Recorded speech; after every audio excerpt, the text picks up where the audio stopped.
Welcome, Impactful Parents. It's time for the Impactful Parenting Podcast, where I give you parenting tips and resources to make you a more impactful parent to your school-age child. I am your host, Kristina Campos. Chaos into connection with their adolescent. I'm a mom of four, a teacher that's taught every grade from preschool through high school. And today I help moms and dads like yourself to navigate that exhausting, confusing, frustrating, but rewarding world of parenting. So welcome to the Impactful Parent. And today I have a special guest. His name is Joey Skelton. And Dr. Joseph Skelton is a board-certified pediatrician and a professor of pediatrics at Wake Forest University School of Medicine. He recognizes the limitations of traditional medicine approaches in childhood weight, and he founded, it's called Brenner Fit, and Families in Training is what it stands for, a nationally recognized interdisciplinary program that integrates medicine, psychology, nutrition, and physical therapy. Now, with over 2 decades of clinical experience, Dr. Skelton has become a leading voice in family-centered care, emphasizing that health is a holistic pursuit involving the entire family system. And his debut book, Your Child is Not Your Weight, serves a roadmap for parents to navigate a weight-obsessed society while fostering a home environment built on trust and body neutrality and sustainable mental and physical health. All is what the things we want, right, parents? So I'm happy to have him on the show today to talk about weight. As we know, a lot of our kids, we're worried about them with this. So how do we talk to our kids about their weight, about their eating habits, about health in a way that we haven't yet, that won't scare them away and hurt their self-esteem, or even worse, have them shut us out? So thank you for being here.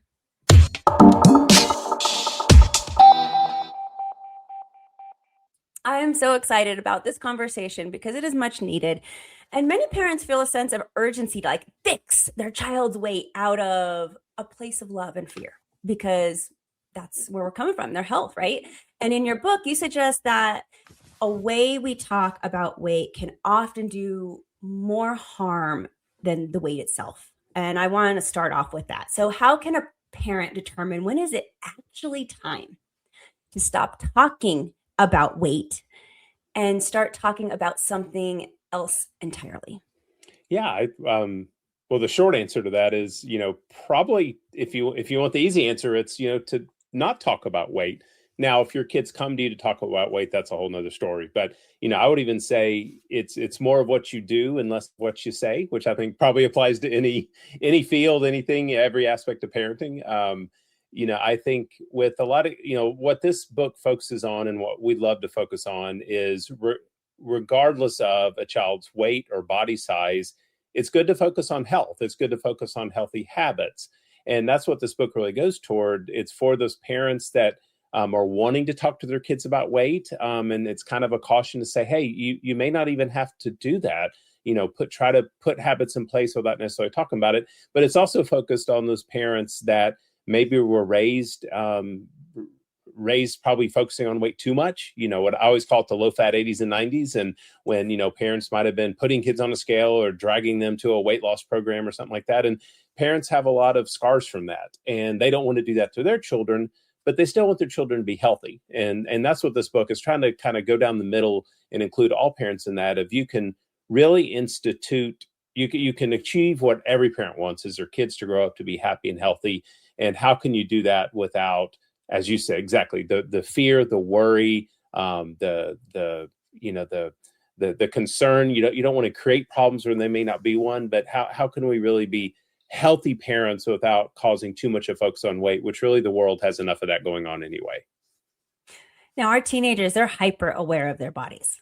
If a teen brings up their own weight in a self-depreciating way, what can a parent do to respond and validate their feelings without reinforcing the idea that their size is a problem? Yeah. And I feel bad saying this to you, because a lot of you work in a lot of this area. So a lot of this will be sort of second nature to you. I think for younger sort of preteen kids, that's a good opportunity to validate, all bodies are good. People come in all different shapes and sizes, and your body is a great thing. And what I want to do sort of on the flip side of that is parents modeling that behavior, parents not talking negatively about their own bodies. And I have to look at myself with that. I'm 53 and things hurt in my body when I get up in the morning and have to be careful with that. But, not making comments of, oh, I look fat in these jeans, or, oh my gosh, look at these love handles, talk about our bodies in a positive way. And I think for preteens, that's a good thing to do, is to recognize bodies come in all shapes and sizes. I love this photo from the Olympics where you had Simone Biles, who I think is 4'9" or 4'10". You had Ilona Mayer, who's a bronze medalist rugby player, who's 5'10", and it's very open and saying, I'm 5'10", I weigh 200 pounds. And then there was a basketball player who was 6'7". And these are all athletes at the top of their game, all different shapes and sizes. And so we even encourage parents to use that as an example of, hey, bodies come in a lot of different shapes and sizes. For your teenager who comes to you, that can be a different ball of wax when your teenager comes to you with concerns about their weight. And as with, I'm sure you cover a lot, oftentimes with teenagers, what they really want is to be heard. And that's the first thing is, sort of listen. And then, you sort of ask permission, is this something you want to talk more about? Do you want to hear sort of my sort of thoughts and opinions? And you would still do the same thing. You affirm their body as good as it is. You talk about the great things about their body, and you shift that conversation over to health while validating, yes, we live in a size-obsessed world. We live in a world that has very unhealthy body images on social media and in all forms of media.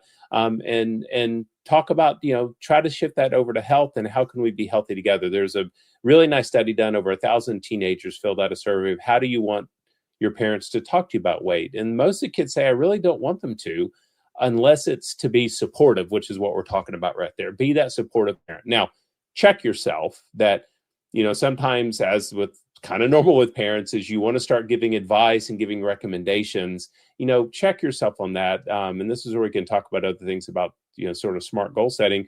But also just make sure, we called it veiled weight talk, that you're not substituting the word weight for the word health.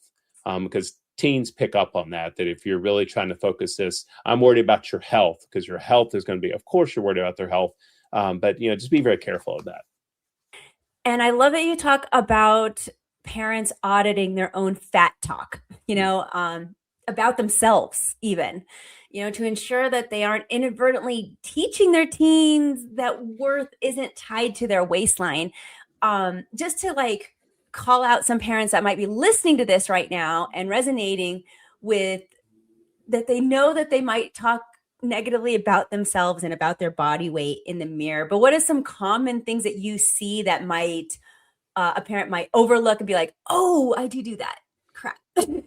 Yeah. And it's, and to give, I feel like ever since COVID, we just give ourselves grace, and, parents, give yourself grace. A lot of us, were raised during that time, and a lot of parents report a lot of trauma from how, they were raised or what they've been exposed to, much less what we see and are exposed to in the popular media.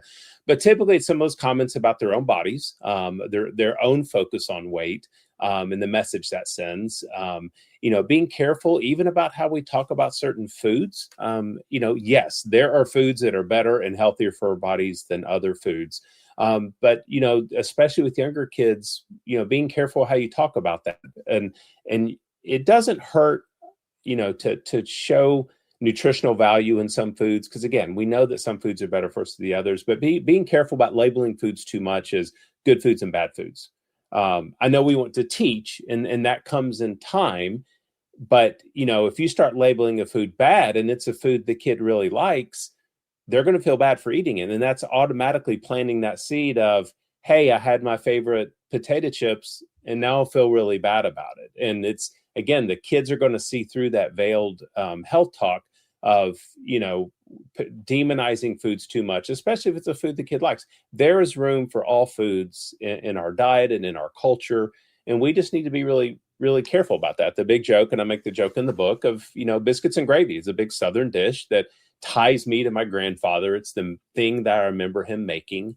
Now, do I have it every day? Of course not. I don't even have it once a month, but it's a special food. And if we focus too much on the bad parts of food, that starts to spill over into other parts of what we do. Then, a kid playing his favorite video game with his friends becomes a bad thing instead of something that you do sometimes. And just being very careful of how we start to put value and morals to foods and activity, and therefore weight. Now, you speak about parenting in a size-obsessed world. And for a teenager who feels like they don't fit the cultural mold of healthy or attractive, how do you help them build that body neutrality that we were just talking about when you were giving those great examples of our Olympic athletes where they look amazing and they're all completely different and they're all on the top of their game, but where their body, I want your teenager to see their body as a vehicle for their life, rather than this ornament. So how do you get there? Yeah, that's tough because we could say this all day and do this perfectly as parents, but we can't change the world that we live in. And the best thing as parents is, starting as young as possible, don't make comments of other people's body. Don't let weight loss be a positive thing. But let me qualify that is you don't know why someone might have lost weight. They may have had a health problem. They may be experiencing a lot of stress, and you also have to think about the reverse of that. If we comment, oh, hey, you must have lost weight. You look great. That sounds like a compliment. And some people who've lost weight say that makes me feel good and that energizes me. And I can respect that. But there's also a reverse to that of like, oh, was I ugly before that? Did I not look good before? Or oftentimes, I'm a bigger guy and people make that comment to me. My weight's been the same for 20 years. It's just, you keep saying that. And I know you're just trying to be positive, but that means you're judging me based on my appearance and on my size. And it's really a great practice then for parents, for their kids to sort of to reflect that. For your kids that, you do the best you can and, they're still going to be exposed to this type of stuff. So one, and that's my story, is to model that behavior. And that's hard, especially raised in low-fat 80s and 90s. That can be a hard thing to do. And then the second thing is talk about the good things your body does, the good things about your kid's body. And just recognize what we see in the world, what we see. I remember it was the Sarah Jessica Parker, the actress in Sex and the City. I remember her making this comment one time, which normally you'd think about her as like, oh, is she feeding into this? But I remember her making this comment one time. She says, I'm an actress. This is my full-time job. I have personal trainers. I have cooks. I have nutritionists. This is not a real world. Yes, I'm a parent, but this is not real world. And I really kind of appreciated her saying that and explaining that to kids. These bodies you see out there, these influencers, the bodies they're pitching you, that's not what most people are like, and they're presenting you an idealized version. And it's hard. I think you start the best you can with the behaviors that you're showing them and modeling to them. I want to get into that last comment you made because social media, I mean, do I need to say more? It's constantly feeding our teens curated images. And it's worse now with AI, but how can parents help their children deconstruct those images so that their self-esteem isn't reliant on this stupid digital algorithm? Yeah. And again, there's no easy answer because sometimes no matter what you do, that kind of gets through. And also recognize kids are going to go in waves. As the kids are starting to get exposed to social media, they may not be, and mature enough to handle that. And there's a lot of big public discussion at how have our kids not been protected against these things by regulatory agencies. But I think it's discussing it with them, and that's a big thing. When it comes to any sort of media use, is having time to watch things with them, talk about it, get their feelings on it, and explain some of that. And there's actually a lot of good people out there fighting that disinformation. Again, I'm starting to show my age now. Jamie Lee Curtis, the actress, I remember her talking about her body and how she put side by side pictures is here's how I looked before I went into the makeup and dressing room, and here's how I looked after, and deconstructing like, hey, these things are curated and they're not the real world. And so part of that is and again, not being preachy about it, be able to talk with them about it, recognize what they're feeling and understanding, and just try and engage in that dialogue with your kids about it. It's tough, and it's an ongoing battle I think we have with social media. What if a parent is in the middle of this switch? We're trying to get our kids healthier. How do we help a teen reconnect with their body's internal hunger and fullness cues in a world that tells them to follow all the external cues instead? like diets and apps and, eat this, do that, drink that, make sure it's this much. And really, I guess I suppose what I hear is that we're supposed to be listening to our bodies and not be listening to outside sources.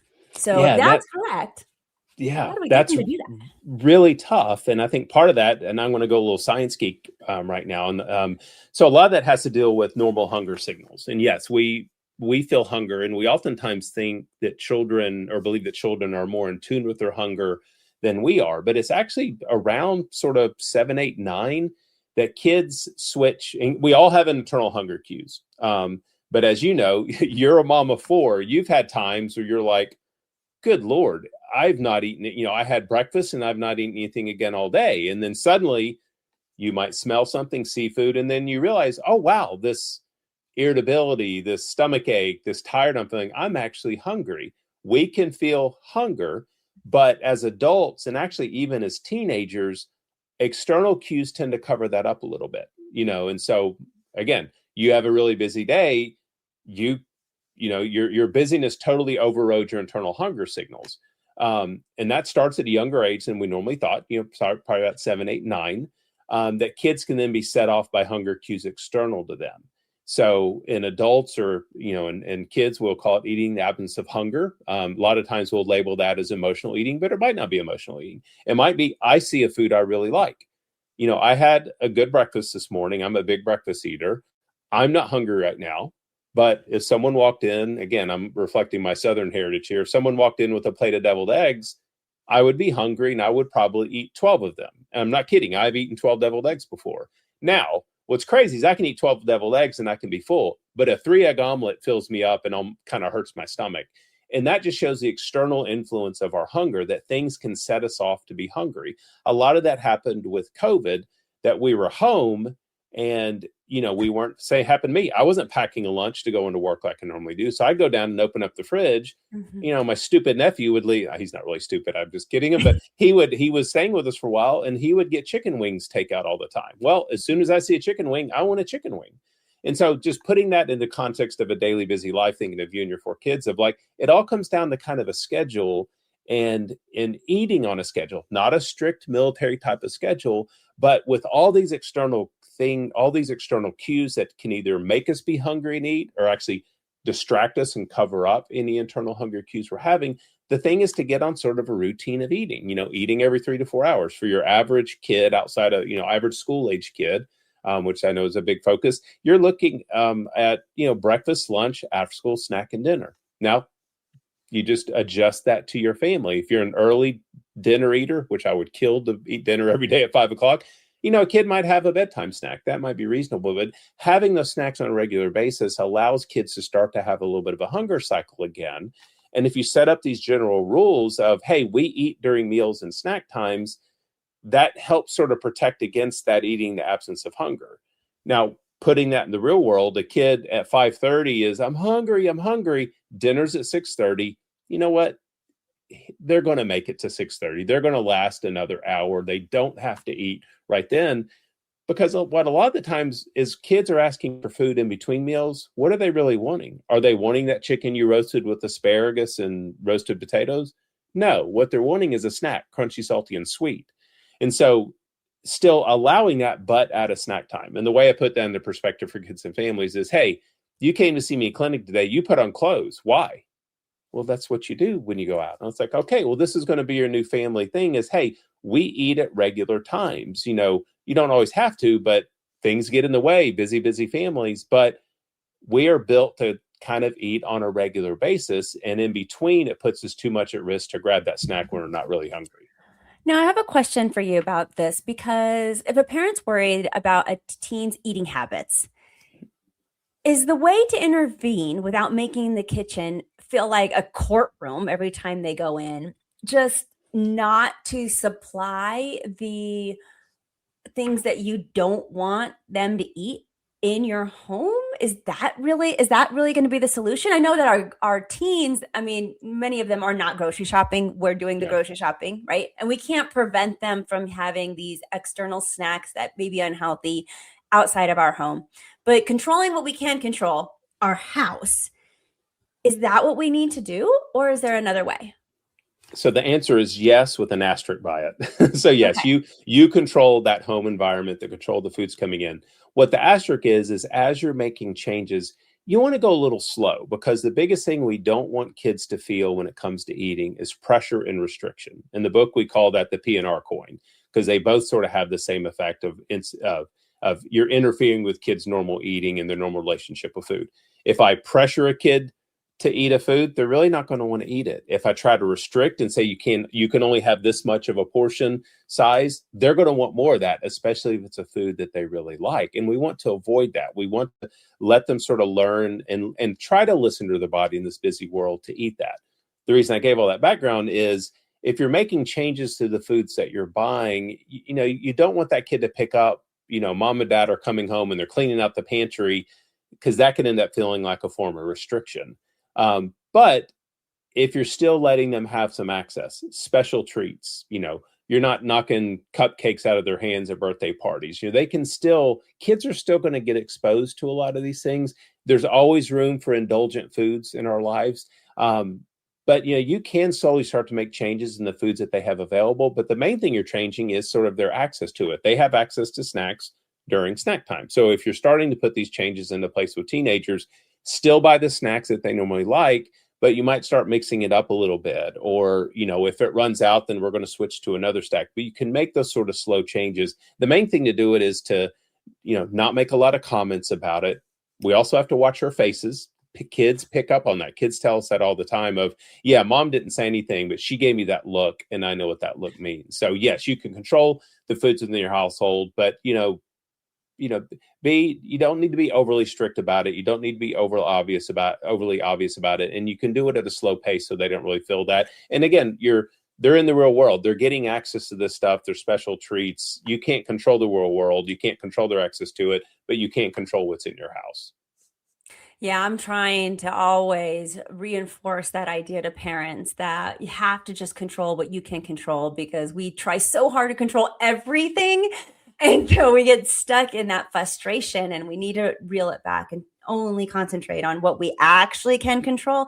And unfortunately, our teenagers have a lot more autonomy than we want to admit. And you don't want to create that forbidden fruit effect when you start restricting too much. So all this is such an important conversation.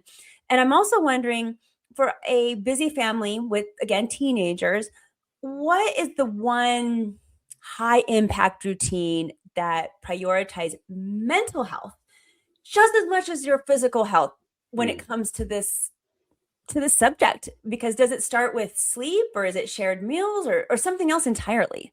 Yeah. Well, definitely sleep, but I'm going to give you a good answer without an asterisk this time by it, is a family meal. And again, busy families, that can be very hard. You do what you can. A friend of mine, when he attended one of our seminars, again, like you, 4 kids, super busy. And for them, it was breakfast. He said he literally had to throw water on his teenagers to get them to come down. But having that family meal, as many family meals as you can fit in a week, even if it's a family snack, electronics off, phones gone, you're sitting down, whether it's a table, back porch, might be in the car in between ball games. But having that shared meal, because with nothing else distracting, you can focus on the food and you can focus on each other.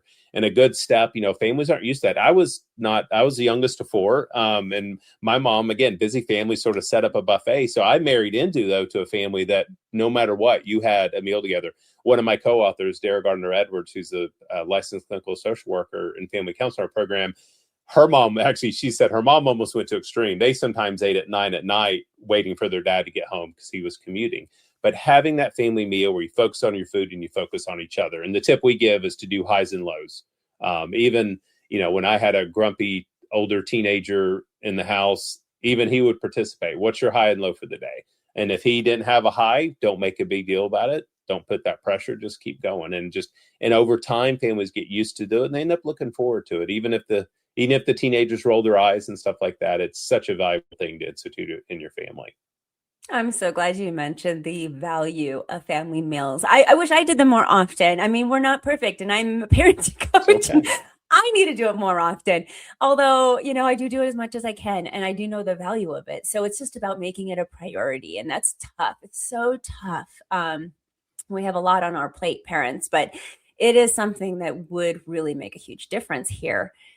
And now I'm wondering if we take the scale out of the bathroom, because we are longer trying to measure that. We're looking at more health.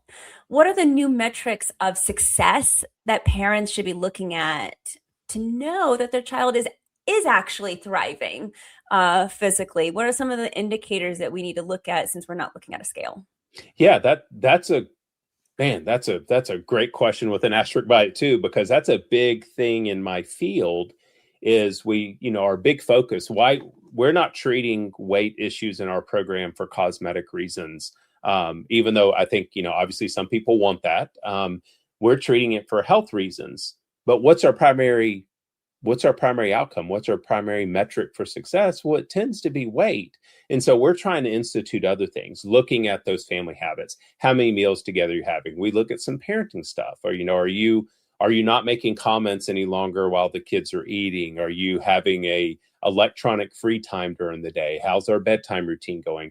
Those lifelong habits that we would like everyone to have, that becomes one of our primary outcomes of success. There's other things related to, are you feeling rested when you get up? Is your sleep good? Blood pressure, cholesterol, and things like that. But we really want that big outcome in kids to be, are they having those habits that we would like to see the rest of their life? Are they having a bedtime routine where they're able to fall asleep? Are they sleeping 8 to 10 hours a night? Are they eating 3 meals and a snack a day? Are we sitting down as much as we can to talk?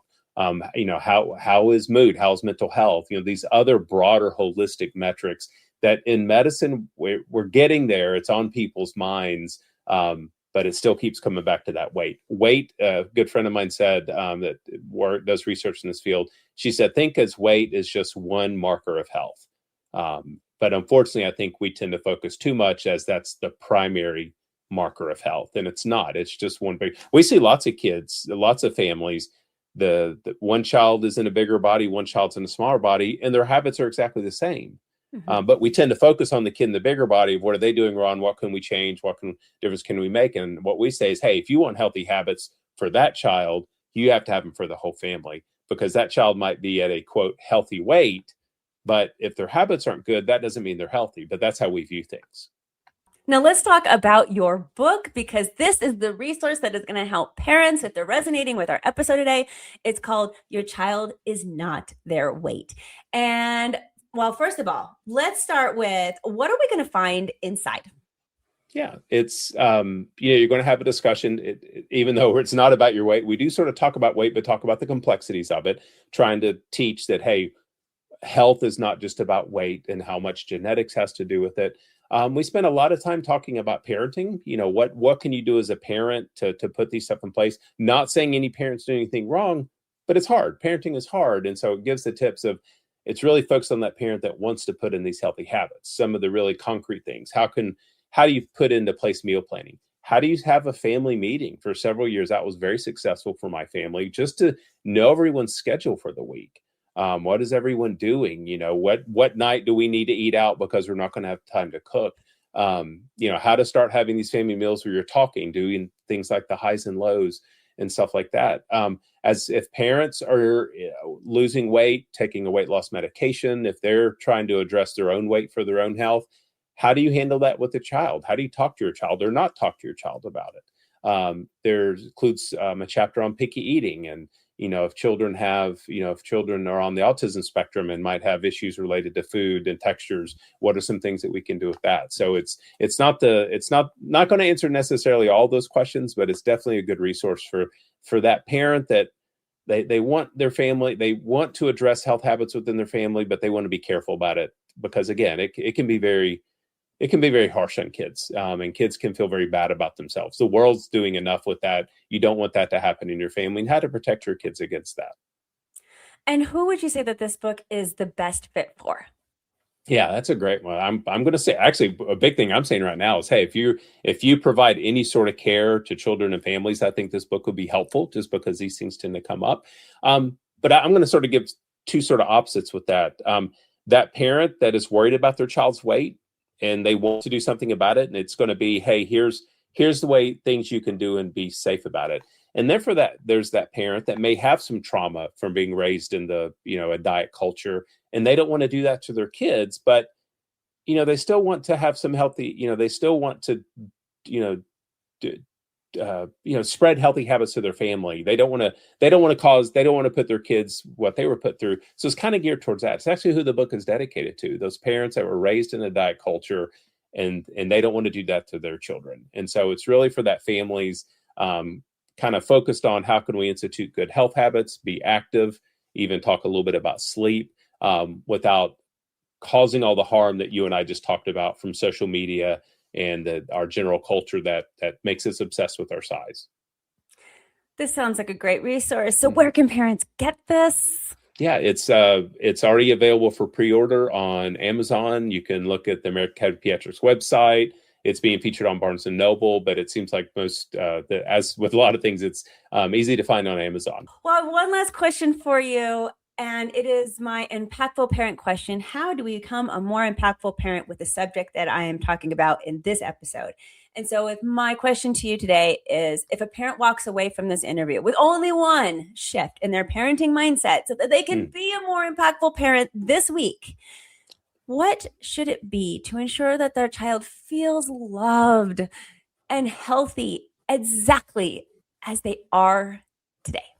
Yeah, that's a tough one. But it's a great question. And so I would say the one thing, I think, really based on a lot of what we've talked about and what you work with families a lot with, I think it's to model the behaviors that you want to see in your child. You don't need to teach them or tell them that, but to model those behaviors. And part of that is the love of our own bodies and talking positively about our own bodies. And that's going to make that conversation with your child even easier if it does ever happen, about loving their body. And so I think modeling the habits you want to see in your children without having to tell them that, but starting with love of your own body and respect of your own body.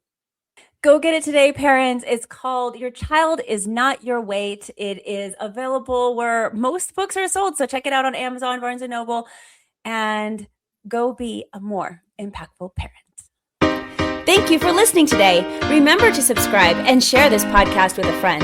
And don't forget, the Impactful Parenting Podcast is an extension of the Impactful Parent community. Go to the Impactful Parent website and download the free Impactful Parent app so you don't miss a parenting tip that can help you and your family.